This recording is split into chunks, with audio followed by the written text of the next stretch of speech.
السلام علیکم، کیسے ہیں آپ سب؟ میرا نام ہے سحر علی۔ اردو اسٹوری چینل سحر وائز میں آپ سب کو خوش آمدید۔ ہماری ویڈیوز آپ کو اچھی لگے تو ویڈیوز کو لائک کر کے چینل کو سبسکرائب کر دیں اور نئی آنے والی ویڈیوز کے اپڈیٹ کے لیے بیل آئیکن کو بھی پریس کر دیں۔ ہماری اسٹوریز آپ مکمل سنیے گا اور اپنی رائے کا اظہار بھی کامنٹ باکس میں ضرور کیجیے گا۔ ہمیں آپ کے کامنٹس کا انتظار رہے گا۔ اور آپ بھی اپنے ساتھ ہونے والی کوئی کہانی یا واقعہ ہم سے شیئر کرنا چاہیں تو ڈسکرپشن میں دیے گئے ای میل ایڈریس پر سینڈ کیجیے، اور آپ چاہیں گے تو آپ کا نام شیئر کیا جائے گا۔ آج میں آپ کو ایک پہاڑی چڑیل کی کہانی سنانے جا رہی ہوں، جس کی شر انگیزی سننے والوں کو خوفزدہ کر دے گی۔ تو چلیں کہانی کو شروع کرتے ہیں۔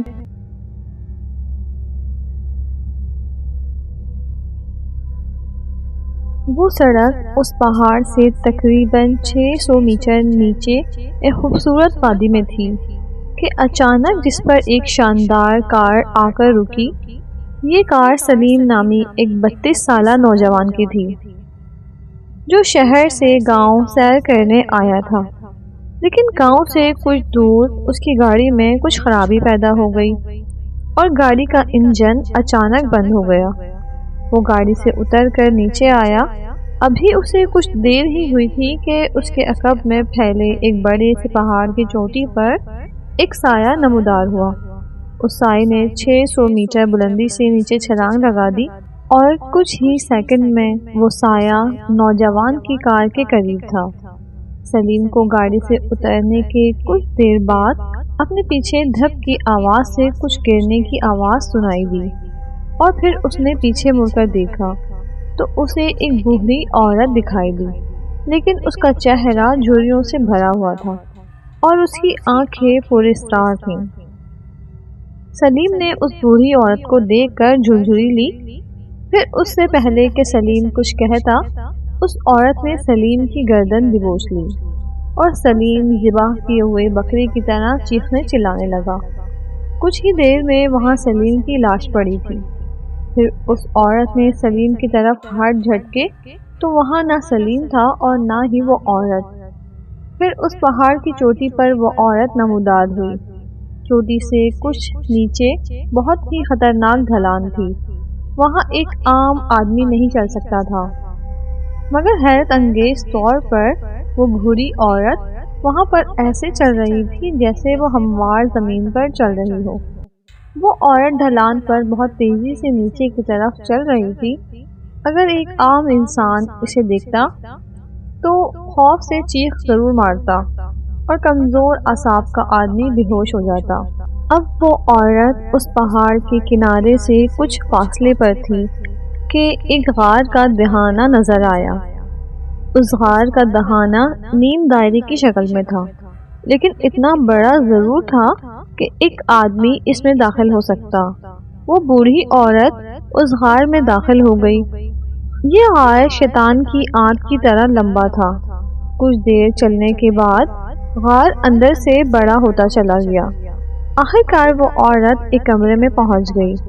کمرے میں روشنی تھی، مگر کہیں بھی روشنی کا ذریعہ نظر نہیں آ رہا تھا۔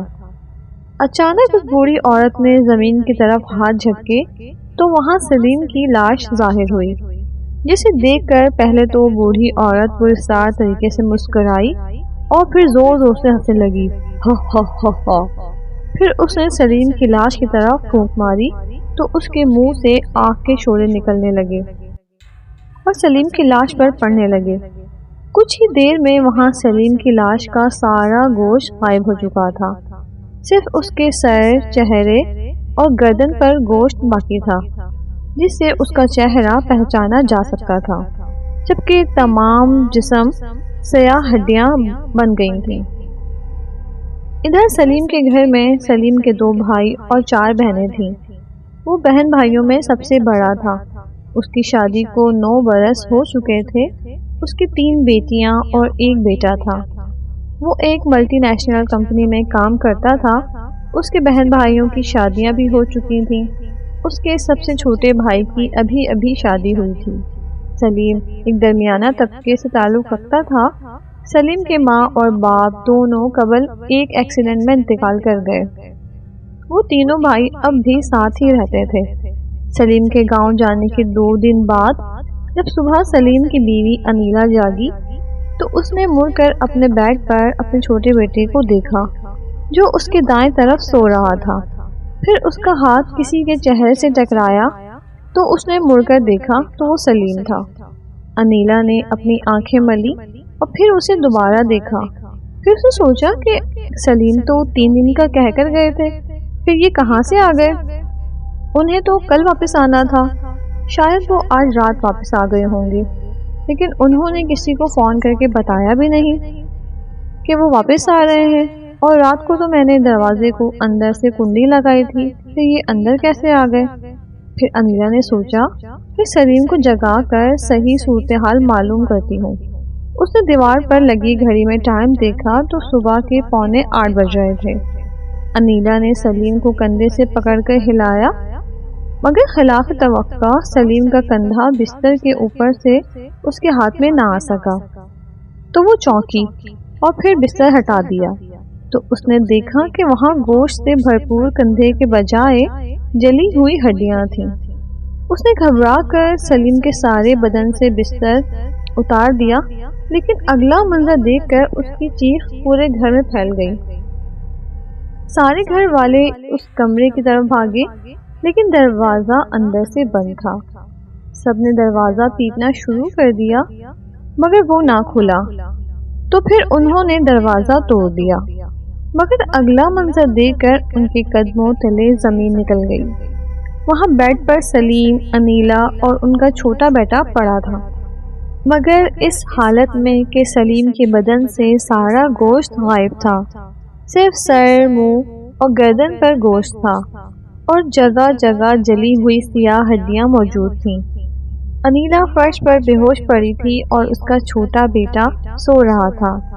صبح 10 بجے سے پہلے سارے محلے والوں کو حالت کا پتہ چل چکا تھا اور اس کے گھر پر لوگوں کا رش تھا۔ جو کوئی بھی لاش دیکھتا تو حیرت اور خوف کے مارے دنگ رہ جاتا۔ سلیم کی لاش کو غسل دے کر جنازہ پڑھا دیا گیا اور دفنا دیا گیا، مگر لوگ اور سلیم کے گھر والے حیران تھے کہ سلیم تو گھر سے سیر کے لیے گیا تھا اور واپسی بھی نہیں آیا۔ اس کی کار لالو پور گاؤں، جو کہ خوبصورت پہاڑیوں سے 3 طرف گھرا ہوا تھا، اس سے کچھ فاصلے پر ملی تھی اور وہ اسی گاؤں کا بتا کر گیا تھا۔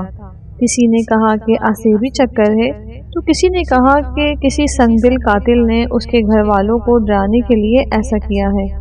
غرض جتنے منہ اتنی باتیں۔ پولیس نے بھی رسمی کارروائی کر کے نامعلوم شخص کے نام پر پرچہ کاٹ دیا، لیکن حقیقت کس کو نہ پتہ تھی اور نہ پتہ چل سکی کہ سلیم کے ساتھ کیا ہوا ہے۔ ایسا ہی ایک اور واقعہ حمزہ کے ساتھ پیش آیا۔ حمزہ اس وقت اپنے گھر کی چھت پر کھیل رہا تھا کہ اسے اپنے گھر کے شمال مشرق میں پھیلے ہوئے تقریباً 600 میٹر اونچے پہاڑ کی چوٹی پر خوفناک قہقہے سنائی دیے۔ اس نے ان آوازوں کو اپنا وہم گردانا اور دوبارہ کھیل کود میں مصروف ہو گیا، مگر کچھ دیر بعد اسے پھر وہی آوازیں سنائی دی تو خوف سے اس کے رونگٹے کھڑے ہو گئے۔ وہ بھاگ کر چھت سے نیچے اترا اور صحن میں بیٹھی اپنی ماں سے بولا، امی وہ دیکھے باہر کیسی آوازیں آ رہی ہیں۔ کہاں اور کیسی ہے آوازیں؟ اس کی اماں نے پوچھا اور اٹھ کر اندر چلی گئیں، مگر حمزہ سخت خوفزدہ ہو چکا تھا۔ اس نے مڑ کر اس پہاڑ کی طرف دیکھا تو اس کے خوف میں مزید اضافہ ہو گیا، کیونکہ اب اس پہاڑ کی ڈھلان پر سے ایک سایہ دکھائی دیا، لیکن اس سائے کے حد و خال واضح نہ ہو سکے۔ حمزہ 10 سال کا ہو چکا تھا اور اسے جہاں تک یاد تھا کہ اس نے اپنی زندگی میں اس ڈھلان پر کسی کو چلتے ہوئے نہیں دیکھا تھا، اور نہ ہی وہاں کبھی کسی بکری یا کسی جنگلی جانور کو۔ حمزہ اسی وقت اپنے بستر میں جا گھسا اور شام کو اپنی ماں سے ڈانٹنے کے باوجود بستر سے نیچے نہ اترا، اور جب رات کے کھانے کے وقت ہوا تو اس کی ماں نے اسے جا کر بستر پر دیکھا تو اسے سخت بخار تھا۔ حمزہ کی ماں سخت پریشان ہوئی کہ دن کو تو یہ بالکل ٹھیک تھا اور اب اسے کیسے بخار ہو گیا، اور دوسری پریشانی کہ حمزہ کے ابو گاؤں سے باہر شہر کام کرنے گئے ہوئے تھے۔ اگر وہ ہوتے تو کچھ نہ کچھ کرتے۔ خیر حمزہ کی ماں نے حمزہ کو پکارا، اٹھو بیٹے حمزہ، رات ہو گئی ہے، رات کا کھانا کھا لو نہیں تو بخار اور زیادہ ہو جائے گا۔ مگر حمزہ نے کوئی جواب نہیں دیا۔ تو اس کی ماں نے جا کر دیکھا تو وہ سو رہا تھا۔ پھر اس کی ماں نے اسے جگانا مناسب نہ سمجھا اور خود بھی گھر کے چھوٹے موٹے کام نمٹا کر سو گئی۔ صبح کو وہ جاگی تو اسے سب سے پہلے حمزہ کا خیال آیا۔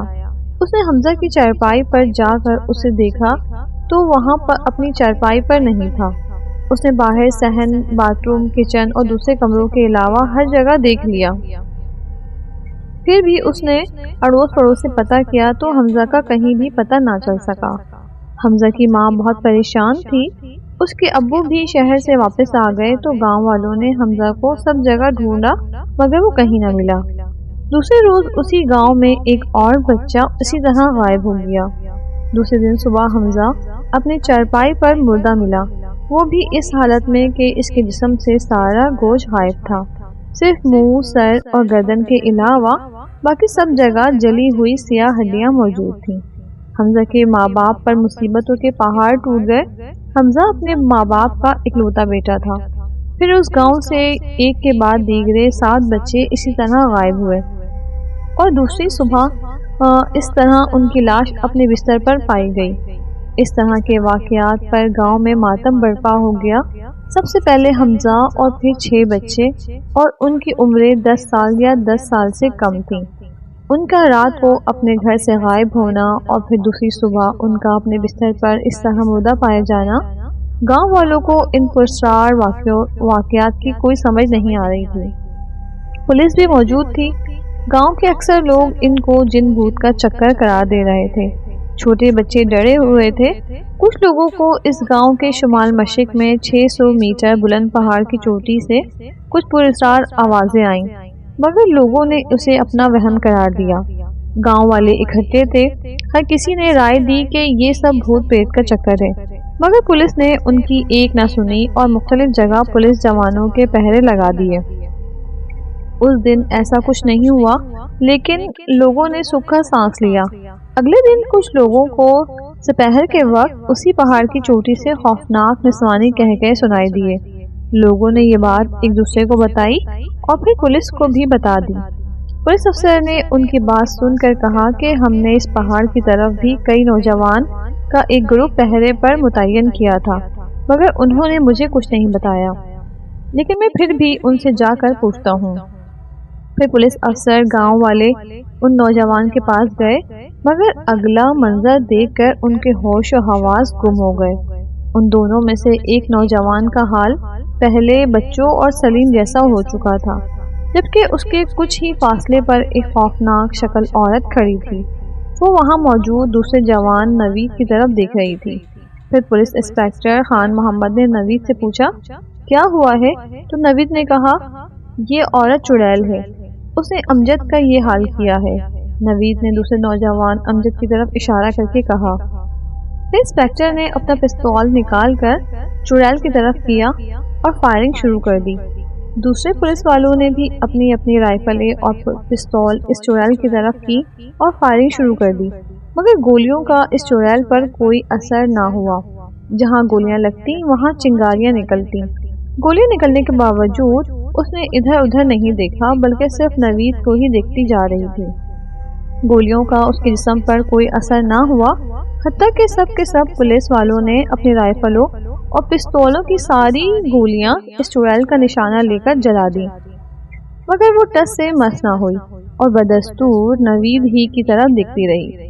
یہ منظر دیکھ کر وہاں موجود لوگ، پولیس والے، سب کے سب حیرت خوف کے مارے اپنی جگہ بت بن گئے۔ پھر اس چڑیل نے سر اٹھا کر لوگوں کی طرف دیکھا تو کئی لوگوں نے اپنے قدموں پر کھڑا رہنا مشکل ہو گیا۔ اس کی آنکھیں ایسی تھیں جیسے دہکتے ہوئے انگارے، اس کے چہرے کا رنگ کالا تھا۔ گاؤں والے خوف کی وجہ سے گاؤں کی طرف بھاگے، لیکن انسپکٹر خان محمد اور 2 پولیس جوان کھڑے رہے۔ پھر وہ چڑیل ان کی طرف دیکھ کر مسکرائی اور تھوڑی دیر بعد زور زور سے ہنسنے لگی، ہا ہا ہا ہا ہا۔ اتنی دیر میں انسپیکٹر خان اپنا پستول دوبارہ لوڈ کر چکا تھا۔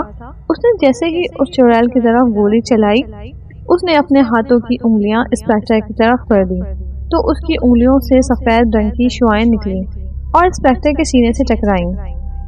انسپیکٹر کو یوں محسوس ہوا جیسے اس کے سینے میں کسی نے زہر آلود خنجر گھونپ دیا ہے۔ وہ درد کی شدت سے زمین پر گر گیا اور بے ہوش ہو گیا۔ اتنے میں نوید نے زور سے پکارا، انسپیکٹر صاحب! اس کی آواز سن کر اس چڑیل نے اسے ایسے اچانک مڑ کر دیکھا جسے اسے کرنٹ لگ گیا ہو۔ نوید دوڑ کر انسپیکٹر کے پاس پہنچا۔ اتنی دیر میں دوسرے دو نوجوان ان دونوں کے پاس پہنچ گئے۔ اسی لمحے انسپیکٹر خان ہوش میں آ چکا تھا۔ اس خوفناک صورت بلا کی نظریں بدستور نوید ہی کی طرف تھیں۔ پھر اس نے اتنی تیز اور خوفناک چیخ ماری کہ پورے گاؤں کا پورا ماحول کانپ اٹھا۔ پھر اس چڑیل کی آنکھوں سے خون کی طرح گاڑھا مادہ نکلنے لگا اور وہ زمین پر گر گئی۔ انسپیکٹر خان اور دیگر پولیس جوان یہ منظر ایک ساتھ دیکھتے رہے۔ پھر انہوں نے ناقابل یقین منظر دیکھا۔ انہوں نے دیکھا کہ ان سے کچھ فاصلے پر جو پہاڑ ہے اس کی 600 میٹر بلندی چوٹی پر آپس میں بڑے بڑے دیو ہیکل پتھر ٹکرا رہے ہیں۔ پھر جہاں سے پتھر ٹکرانے کی آواز آ رہی تھی وہاں سے 7-8 رنگ کی روشنیاں ایک پٹی کی صورت میں اوپر پہلے آسمان کی طرف پھر نیچے کی طرف، ان سب روشنیوں پر لال رنگ کی دھند چھائی ہوئی تھی اور پھر وہ سرخ دھند کی بڑی اور گول پٹی زمین پر جہاں وہ چڑیل بے سود پڑی تھی وہاں آئی اور وہاں سے چنگاریاں نکلنے لگی۔ تھوڑی دیر بعد وہاں نہ چڑیل تھی اور نہ ہی وہ روشنیاں۔ انسپیکٹر سمیت سپاہی کو لگا کہ وہ کوئی خواب دیکھ رہے ہیں، مگر یہ خواب نہیں حقیقت تھا۔ خوف اور حیرت سے ان کے منہ سے کوئی بات نہ نکلی۔ پھر وہ اپنی جگہ سے ہلے اور بے ہوش لوگوں کے پاس گئے اور انہیں ہوش میں لانے کی کوشش کرنے لگے۔ ان لوگوں میں سے باقی سب تو ہوش میں آ گئے مگر 2 لوگ ہوش میں نہ آئے۔ بہت کوشش کی گئی مگر انہیں ہوش نہ آیا۔ پھر ان کے جسم اکڑنے لگے تو پتہ چلا کہ وہ مر چکے تھے۔ ان کی لاشیں پولیس شہر کے اسپتال لے گئی، ان کا پوسٹ مارٹم کرایا گیا۔ پوسٹ مارٹم رپورٹ میں بتایا گیا کہ ان کے دل پھٹنے کی وجہ سے ان کی موت واقع ہوئی ہے۔ اس کے بعد گاؤں میں 20-21 دن تک کوئی پراسرار واقعہ یا موت نہیں ہوئی۔ لوگوں نے سکھ کا سانس لیا۔ پولیس نے کہا کہ لگتا ہے کہ وہ چڑیل کسی اور علاقے میں چلی گئی ہے۔ پولیس اس گاؤں سے چلی گئی۔ پھر 9-10 دن بعد اسی طرح گزر گئے۔ ایک دن گاؤں میں ایک بہت بڑے اور پہنچے ہوئے بزرگ کسی کی دعوت پر آئے۔ یہ بہت نیک اور باعمل بزرگ تھے۔ ان کے قابو میں جنوں کا ایک پورا قبیلہ تھا۔ یہ لوگ بھی بزرگ کی بہت زیادہ عزت کرتے تھے اور اپنے اکثر معاملات میں ان سے مشورہ لیا کرتے تھے۔ یہ بزرگ جن کا نام اسحاق شاہ تھا وہ عمرے پر گئے ہوئے تھے۔ جب وہ واپس آئے تو ان کے ایک خاص مرید عرفان نے اس گاؤں میں ہونے والی اس مصیبت کے بارے میں انہیں بتایا اور وہ بزرگ عرفان کی دعوت پر گاؤں آئے تھے۔ 2 گھنٹے بعد جب مریدین کا سیلاب تھما تو اسحاق شاہ نے اس بارے میں عرفان سے تفصیلی بات کی۔ عرفان نے شروع سے آخر تک کی ساری بات بزرگ کے سامنے رکھ دی، جسے سنتے ہوئے شاہ اسحاق صاحب کے چہرے کا رنگ سرخ ہو چکا تھا۔ انہوں نے اپنے ایک خاص جن کو جو کہ بہت ہی طاقتور تھا اس کو مکمل حالات اور چڑیل کے بارے میں معلوم کرنے کے لیے بھیجا۔ رات بھر عرفان علی کے گھر ہی شاہ صاحب رہے اور صبح ہوتے ہی شاہ صاحب نے سارے گاؤں والوں کو جمع ہونے کا کہا اور پھر وہ خود بھی ایک چارپائی پر بیٹھ گئے۔ کچھ دیر تک وہ خاموش بیٹھے رہے۔ پھر گاؤں کے چودھری خالق صاحب بھی وہاں پہنچ گئے اور پھر انہوں نے بڑے احترام سے شاہ صاحب سے مصافحہ کیا اور ان کے ساتھ والی سیٹ پر بیٹھ گئے۔ نوجوان آپس میں کسر کسر کر رہے تھے، اس لیے کہ شاہ صاحب نے اس سے پہلے کبھی بھی ایسے لوگوں کو جمع نہیں کیا۔ پھر شاہ صاحب نے بولنا شروع کیا، آپ لوگوں پر پچھلے دنوں جو مصیبت آئی تھی وہ ابھی ختم نہیں ہوئی ہے، بلکہ وہ تو شروع ہوئی ہے۔ اگر اس کو وقت پر روکا نہ گیا تو گاؤں کے سب سے پہلے بچے اس بلا کا شکار ہوں گے، اور اس کے بعد نوجوان، اور پھر عورتیں، اور آخر میں بوڑھے افراد لقمہ اجل بن جائیں گے۔ ہمیں اس بلا کو روکنا ہوگا اور اسے ختم کرنا ہوگا۔ اس نیک مقصد کے لیے آپ لوگ میرا ساتھ دے سکتے ہیں تو بتائیں۔ سب لوگوں نے بیک وقت کہا، ہم آپ کا ساتھ ضرور دیں گے۔ اسی وقت ایک بوڑھے آدمی نے پوچھا کہ لیکن ہم اسے ماریں گے کیسے جبکہ اس پر تمام ہتھیار بے اثر ہیں؟ یہ سن کر شاہ صاحب نے کہا کہ اس کا مجھے بھی پتہ نہیں، لیکن میں آج ہی معلوم کر لوں گا۔ اب تم لوگ جاؤ اور عصر کی نماز کے بعد پھر یہاں آ جانا، پھر بتاؤں گا۔ یہ کہہ کر شاہ صاحب اٹھے اور چلے گئے، اور عرفان کے گھر جا کر شاہ صاحب نے کچھ دیر آرام کیا اور پھر کھانا کھایا۔ اتنی دیر میں ظہر کی نماز کا وقت ہو چکا تھا۔ شاہ صاحب نے ظہر کی نماز ادا کی اور گاؤں کی مسجد میں ہی نماز ادا کی۔ نماز پڑھ کر وہ جلد ہی عرفان کے گھر آ گئے اور آرام کا کہہ کر کمرے میں چلے گئے۔ پھر انہوں نے کچھ دیر آرام کیا۔ تھوڑی دیر بعد شاہ صاحب نے اپنے خاص جن کو حاضر کیا، اس بلا کو مارنے کا طریقہ دریافت کیا، تو وہ جن شاہ صاحب کو اس بلا کو مارنے کا طریقہ بتانے لگا، جسے سنتے ہوئے شاہ صاحب کے چہرے کا رنگ سرخ ہو چکا تھا۔ پھر عصر کی نماز کے بعد سارے لوگ جمع ہوئے تو شاہ صاحب نے بولنا شروع کیا، تو سارے لوگ ان کی طرف متوجہ ہو گئے۔ اس بلا کو فنا کرنے کا طریقہ تو میں نے معلوم کر لیا ہے، لیکن وہ ہے بہت ہی زیادہ مشکل۔ اگر تم لوگ خاصاً نوجوان اپنی ہمت کریں اور میرا ساتھ دیں، لیکن اس کو ایسے لوگ مار سکتے ہیں جو اللہ تعالیٰ کے علاوہ کسی سے نہ ڈریں اور وہ طاقتور بھی ہوں، لیکن اس کے لیے ہم اس کا خود اس پہاڑ سے نکلنے کا انتظار نہیں کر سکتے، بلکہ ہمیں اس کو پہاڑ سے نکالنے کے لیے ایک ساتھ 8 سالہ خوبصورت بچی کی جان جوخم میں ڈالنی ہوگی، اور ہم اس بچی کو اس پہاڑ کے قریب لے جائیں گے اور اس کو کسی بھی طرح آمادہ کریں گے کہ وہ زور زور سے چیخے پکارے اور روئے، کیونکہ اس بچی کے رونے کی آواز سن کر ہی وہ پہاڑ سے باہر آئے گی۔ اس وقت تم لوگ اسے قابو کر لینا اور مضبوط زنجیروں سے باندھ لینا، لیکن خیال رہے اسے ڈرنا بالکل بھی نہیں ہے، اور اس وقت آیت الکرسی اور قرآن مجید کی کوئی بھی سورت پڑھتے رہنا، وہ تمہیں کوئی نقصان نہیں پہنچا سکے گی۔ پھر میں اس کی تمام طاقتیں مفلوج کر دوں گا۔ پھر ہمیں چاند کی 14ویں تاریخ کا انتظار کرنا پڑے گا۔ چاند کی 14ویں کو جب چاند رات کے 12 بجے اپنے جوبن پر ہوگا تو وہ چاند کی طرف غور سے دیکھے گی۔ پھر چاند کی طرف دیکھتے ہوئے اس کی آنکھوں سے رنگ برنگی روشنیاں نکلیں گی، اور وہ روشنیاں بہت ہی کم وقت کے لیے اس کی آنکھوں سے نکلیں گی۔ ان روشنیوں کے نکلنے کے دوران ہی ہمیں اس کے دونوں سنگوں کو کاٹنا ہوگا، اور اگر اس دوران وہ کٹ گئے تو وہ ہمیشہ کے لیے فنا ہو جائے گی، اور اگر وہ روشنیاں ختم ہو گئیں اور سنگ نہ کٹے تو وہ سنگ کاٹنے کی کوشش کرنے والا موت سے ہمکنار ہو جائے گا، اور پھر ہمیں اگلے چاند کی 14ویں تاریخ کا انتظار کرنا پڑے گا۔ پھر گاؤں کے نوجوانوں نے تیاری مکمل کر کے پہاڑ کے قریب پہنچ گئے۔ بچی نے رونا شروع کیا تو 4-5 منٹ بعد اس چڑیل نے اوپر سے چھلانگ لگائی اور اس بچی سے کچھ فاصلے پر آ کر رک گئی۔ اس سے پہلے کہ وہ کچھ کرتی، اس کے سامنے شاہ صاحب اور دوسرے لوگ آ گئے۔ سارے لوگ دوڑ کر چڑیل کے پاس پہنچے اور اس کے گرد فوراً احسار کھینچا، پھر زنجیریں ڈال کر اس کو جکڑ دیا۔ شاہ صاحب اور دوسرے تمام لوگوں کو دیکھ کر اس چڑیل کی آنکھوں سے خون کی طرح گاڑھا گاڑھا مادہ نکلنے لگا۔ پھر شاہ صاحب نے دم کیا ہوا پانی بوتل سے نکال کر اس پر ڈال دیا۔ پانی پڑتے ہی اس نے زوردار چیخ ماری۔ پھر اس پہاڑ کے اوپر سے ایسی آوازیں آنے لگیں جیسے کوئی بڑے بڑے پتھر آپس میں ٹکرا رہے ہوں۔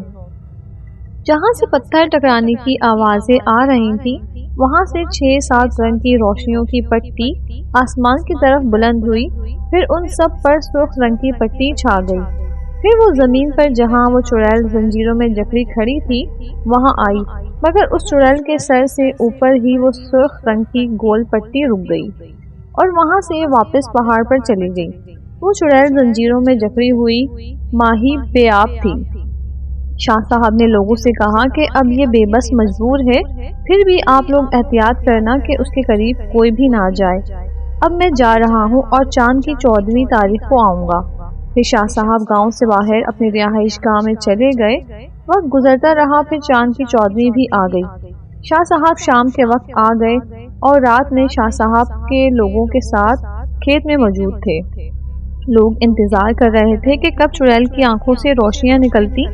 شاہ صاحب اور 2 آدمی اس بلا کے قریب کھڑے تھے، جبکہ ایک نے ہاتھ میں تیز دھارا کلہاڑا پکڑا ہوا تھا جو چاند کی چاندنی میں چمک رہا تھا۔ پھر تقریباً 30-35 منٹ بعد اس کی آنکھوں سے رنگ برنگی روشنیاں نکلنے لگی تو ہاتھ میں پکڑا کلہاڑا بھرپور وار سے ایک سنگ پر کیا۔ کلہاڑا سنگ پر لگا ضرور، مگر سنگ کٹا نہیں، کیونکہ کلہاڑا صحیح جگہ پر لگا نہیں تھا۔ پھر نوجوان نے دوسرا وار کیا تو اس کا ایک سنگ کٹ کر زمین پر گر گیا، مگر دوسرا سنگ ابھی بھی باقی تھا۔ تو نوجوان نے اس کو کاٹنے کے لیے جیسے ہی کلہاڑا فضا میں بلند کیا تو روشنیاں نکلنا بند ہو گئیں اور اس کا کلہاڑا فضا میں ہی رہ گیا، جیسے کسی نے اسے پکڑ لیا ہو۔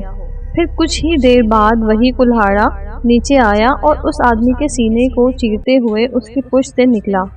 شاہ صاحب اور دوسرے لوگ اس کے پاس آئے، لیکن وہ اس جہان فانی سے اگلے جہان کوچ کر چکا تھا۔ اگلے دن اس کے جنازہ تدفین سے فارغ ہو کر شاہ صاحب اس بلا کے پاس گئے اور اس کے کٹے ہوئے سنگ کو دیکھا جو لوہے کی طرح سخت تھا۔ دوسرے روز پھر وہی سما تھا۔ شاہ صاحب اور گاؤں کے بہت سارے لوگ اس چڑیل کے پاس گئے اور اس سے ذرہ برابر بھی خوفزدہ نہیں تھے۔ اس مرتبہ کلہاڑا ارشاد کے پاس تھا۔ جیسے جیسے وقت گزرتا رہا، لوگوں کی بے چینی بڑھتی جا رہی تھی۔ آخر کار رات کے 11:15 بجے اس کی آنکھوں سے پھر رنگ برنگی روشنیاں نکلنے لگیں تو ارشاد نے کلہاڑے کے ایک وار سے ہی اس کا دوسرا سنگ بھی کاٹ کر الگ کر دیا۔ دوسرے سنگ کے کٹتے ہی اس چڑیل کے جسم کو آگ لگ گئی۔ آگ کے بجھنے کے بعد وہاں گارے کی طرح سیاہ گاڑا مادہ موجود رہ گیا، جس سے ناقابل برداشت بدبو اٹھ رہی تھی۔ خیر 8-10 دن بعد وہ گاڑا مادہ اور بدبو ختم ہو گئی۔ اب اس چڑیل کا نام و نشان نہ تھا۔ گاؤں والوں نے سکھ کا سانس لیا اور شاہ صاحب بحکم الہی کہیں اور چلے گئے تھے۔